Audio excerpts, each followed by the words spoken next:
ವೀಕ್ಷಕರೇ, Big Boss Kannada season 12ರ latest update ಒಂದು ಬಂದಿದೆ. ಇದು ಬಿಗ್ ಬಾಸ್ ವೀಕ್ಷಕರಿಗೆ ಶಾಕಿಂಗ್ ಅನ್ನು ನೀಡಿದೆ.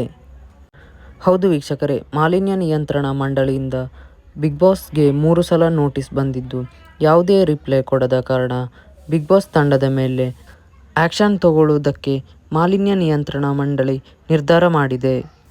ಹಾಗೂ ಬಿಗ್ ಬಾಸ್ ನಡೆಸಲು ಯಾವುದೇ ಎಲೆಕ್ಟ್ರಿಸಿಟಿ ಕೊಡಬಾರದೆಂದು ಕೋರ್ಟ್ನಿಂದ ಆದೇಶ ಕೂಡ ಆಗಿದೆ.